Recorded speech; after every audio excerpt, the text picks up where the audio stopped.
Hello, South Florida. I'm Jordana Marie with SFSN TV. We're here tonight on Jungle Island for the University of Miami Hall of Fame induction ceremony. Here with tons of players, tons of coaches, family, and friends. So let's go see who we can find. It was such a huge honor, and you don't really kind of anticipate it coming or think it's going to happen, but when it does, it's such an honor, and I was just blown away, and still am, and it's just I'm just so happy to be a part of such a great tradition. What's it like, to be inducted with one of your teammates? Like, how special is that for you guys? I mean, it means the world. Especially Brett. We started our first games together, played our whole careers together, started our last game together in the Fiesta Bowl. Lived together for 2 years. I mean, it just it means the world to go in with a guy like Brett. He's such a great guy. And a great teammate. I'm really honored to be a part of this with him.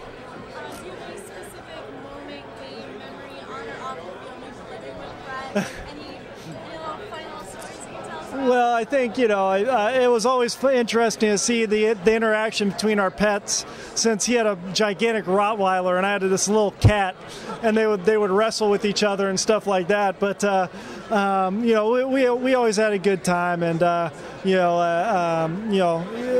we got along really well and all that. And I think just some great memories from the field were, obviously winning the championship game against Nebraska, but beating Florida State my sophomore year when they were number one was a huge, a huge memory of mine that I'll never forget. I am a Florida State fan. Okay. I wasn't there for that game. We won't hold it against you, though, especially since I beat them every time we played them. So, but No, it's got a little closer.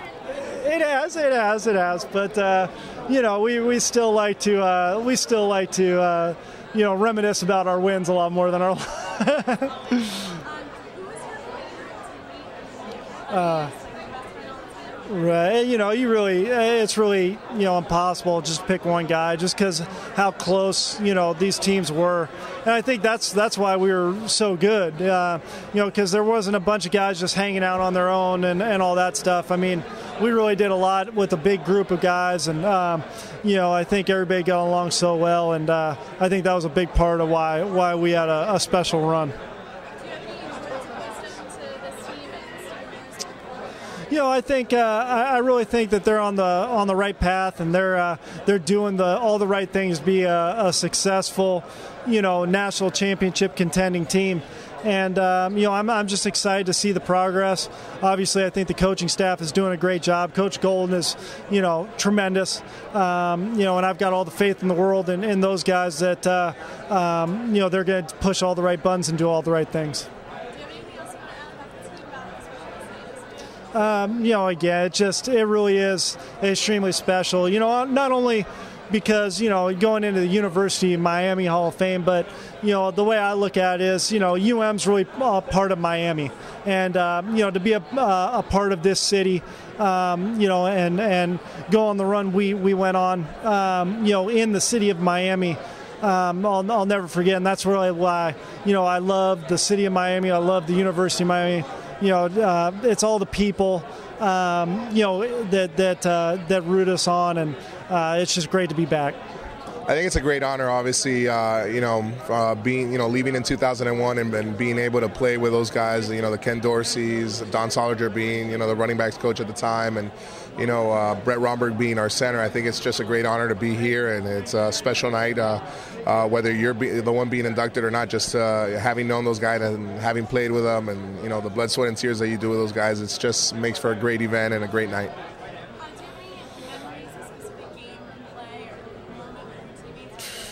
Oh my God, there's so many. I mean, we were really good when we were down here. There's so many to pick from, but one of the funniest ones was we're playing Florida State, and that's the famous, that's what made Dorsey kind of Dorsey when we finally beat Florida State. where Shockey ends up catching like an option, and he ends up standing up in the in the end zone with his hands up. Right before we run that play, I jumped off sides. So if you look at the film, I jump off sides because at that point the center was the one calling on what down it was, or that what hike we were going to go off of. So you see me arguing with Brett back and forth, and then you see Dorsey step in, and Dorsey was like, "Guys, just calm down. We're going to get it in no matter what." So it was like, so that's like one of the stories I remember from back in the day. No, I jumped off sides. We got 5 yards further back, and we ended up scoring a touchdown the next play anyways. So, really? No, well, what I like to say is that I did it on purpose because we didn't have enough room to run the option route for Shockey, so we needed an extra 5 yards. So I took it upon myself to give us those 5 yards. Anything off the field, just like living with these guys and being best friends here? Well, I don't know if many people know, but Dorsey and Brett Romberg both roomed together in college. So their house was kind of like party central. So first of all, it really stunk. It wasn't the most cleanliness of places. But there's so many, and they're not. None of them are really PG-13. So I'll just leave it at that. It was a fun house, and a lot of things went down there.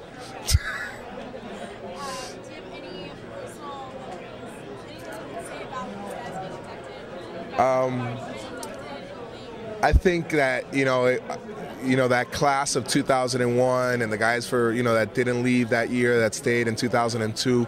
It's such a good group of guys, not only great players, but just good guys. I mean, from Ed Reed to Brian McKinney to Brett Romberg to your Santana Mosses. I mean, you go down the line, Ken Dorsey. It's just forget about what they could do on the field, but just how they are as players, their family background, their character, their ethics. I mean, they're just good guys, and you can talk to anybody that was on that team that year or in 2001 and 2002, and we're still very close-knit. I mean, all these guys talk to each other. If it's not via Twitter, we're constantly talking. I mean, I work with two guys. I mean, I work with Brett Romberg and Sherko Haji-Razuli, which are, I like to say that we have the best offensive line in the tire business because we have 3 of the starting offensive line from the national championship year. But it's just such a close-knit group, and when we got there, it wasn't all a bed of roses. Most of these guys got there the year that we went 5-6.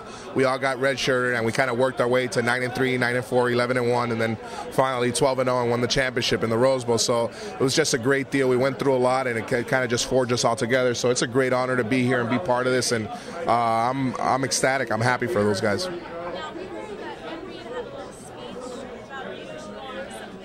Well, yeah, it was. I used to break down the team before we went into the locker room right before the game, and I had this thing that I kind of started my sophomore year where I would kind of break us down on the word dominate. It's not a PG-13 breakdown because I would say, dominate on 3, dominate on 3. We will bleep dominate on 3. And we would break it down. So, yeah, that's a Florida State game where we were actually winning. We were kicking their ass, but we were still giving them a chance to get in the game. And, Ed Reed took it upon himself, and that's where he says, Joaquin said dominate, and we ain't doing it. So then we came out and we made sure we took care of business. So we went on and won the championship that year, so it's a good feeling.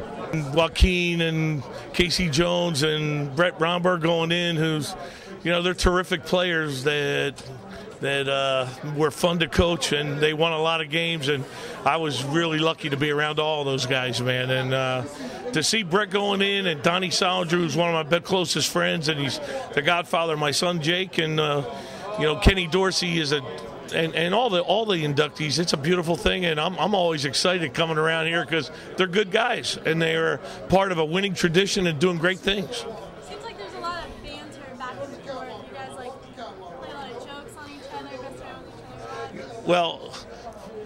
Well, this guy over there, he's gonna. I'm sure he's gonna tear me up tonight. They always take some shots at me, and but it's great love. It really is great love. And first thing they asked me, I got out of the car in the parking lot, and Sherko and Joaquin were right there tapping on my window. And the first thing they asked is, how's your room? Is the room still fun? Because they missed that room. We had a lot of fun. We laughed all the time because had a bunch of fun guys, and we were winning and enjoying life and doing things. And I said, it's getting close to that like it used to be. Do you have a specific, funny is the thing that just makes you start crying, laughing, memory with these guys? Well, Yeah. Well, I remember Romberg, when I went up to see him in Windsor, Ontario, which is right across from Detroit, Michigan. I went to an indoor workout facility and watched him. And then when he had all his success and he came back, he came up and he goes, you're awful lucky that, I came here. And I said, bro, if you didn't come here, where were you going to go to? Like the University of Toronto? I mean, did they play football there? I said, I found you and saved your life, and so I remind him of that all the time, that we just, I was lucky to find him, and he was an unbelievably good player and good student and had a great NFL career. On the national championship season, when you guys won, was it the same level of fun and laughs towards the end of the season when you're going towards those, you just like cracking down on these guys? No fun, no partying, nothing? No, nothing like that. I mean, the reason we won the national title is because they were so dedicated, because they worked so hard, because they studied film, because they prepared hard, and that's why we could have some fun. Because and that why the meetings go anywhere from 45 minutes to an hour and a half. It's hard to keep their attention that long, so you got to have some fun along the way, and it makes for more fun when you win. But they know it's a grinder. Football is anything but hee ha ha all the time. So you try to have some fun while you're doing it. And along the way, these guys were good students. I never had a problem with any of these guys in the classroom, missing class or failing class or not going to class, and it was never anything like that. So I think that's a lot of the reason they were not only gifted, they were intelligent, and they pursued an education, and that's why they're going to be successful in other endeavors too. They're great kids, and they're so much fun. What do you think about this team today, this year, moving forward, how they've been developing from last season? I'm excited beyond belief about this team. I don't want to say anything. I just want to go play some games. And I think our defense is getting better. Our special teams is getting better. Our offense is getting better. I think Coach Golden has a really great grasp on what's going on at this program. And his install, the Golden fundamentals and the things that are going on, have now in their third year, and the kids are starting to get it, and that means winning. And we got good players, and I know people may not expect much from us, but we expect a lot from our players and our team this year, and we're going to be good. I mean, it's always a nice feeling to see guys kind of go through their career and finally be rewarded, and seen as such, and to a certain extent, you kind of strive for that, to be honored and seen, because even after there's no more you, your accomplishments are always there. It seems like you guys are pretty close friends.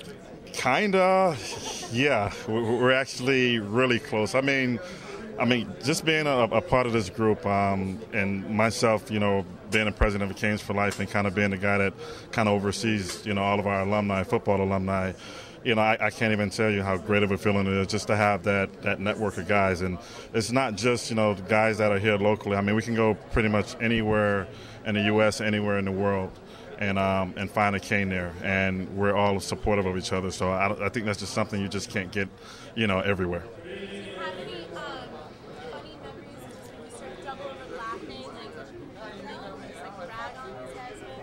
Well, the current guys, not so much. The current guys were, a little bit younger than me, except for Coach Solinger, who is what I title as the best coach I ever had. That guy is, not only just a great coach, but just a great person. And he's someone that can be, used as an example for, for fatherhood and for coaching alike.